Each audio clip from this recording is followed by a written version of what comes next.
மார்த்தாண்டா படத்துல வந்த sentiment tunes ஒரு பக்கம், ஆதிபுருஷ் படத்துல வந்த அசத்தல் டியூன்ஸ் மறுபக்கம், அடிய அற்புதம் ஒரு பக்கம், ஆர்டிஎக்ஸ் அலப்பறைகள் மறுபக்கம், தசரா தேஜாவு ஒரு பக்கம், மாமன்னன் மாஸ்டர் கிளாஸ் மறுபக்கம், ஜெயிலரோட ஹுக்கும் ஒரு பக்கம், சப்த சாகரடாச் எல்லோட சைலண்ட் மறுபக்கம், இருகப்பற்றோட இனிமை ஒரு பக்கம், அனிருத்தோட அட்டகாசங்கள் மறுபக்கம்னு 2023 பல படங்கள்ல பிஜிஎம் பிளாக் பஸ்டரா இருந்திருக்கலாம். பட் மாஸ்ட்ரோனா யாரு, இசை ஞானினா யாரு, ஓல்ட் இஸ் கோல்டுன்னு ஏன் சொல்றாங்கன்னு மறுபடியும் ஒரு முறை தன்னோட பிஜிஎம் மூலமா சொல்லியிருந்தாரு நம்ம இசை ஞானி இளையராஜா சார் அவர்கள். விடுதலை படத்துல வந்த பாடல்கள் ஒரு பக்கம் நம்மளை சந்தோஷப்படுத்தி இருந்ததுன்னா மறுபக்கம் பின்னணி இசையில நம்ம ராஜா சார் பாட்டே கிளப்பிட்டு போயிருந்தாரு.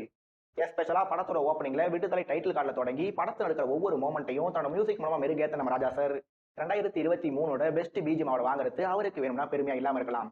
ஆனா அவரை பத்தி பேசுறது எனக்கு பெருமை தான். பட் இவ்வளவு சிறப்புகள் இந்த பிஜிஎம்ல இருந்தாலும் இந்த பட பிஜிஎம் ரமணா பட பிஜிஎம் ஞாபகப்படுத்தி இருந்ததுன்ற உண்மையை சொல்லி ஆகணும். ஏன்னா கதையின் நாயகன் வேறு, கதாநாயகன் வேறு.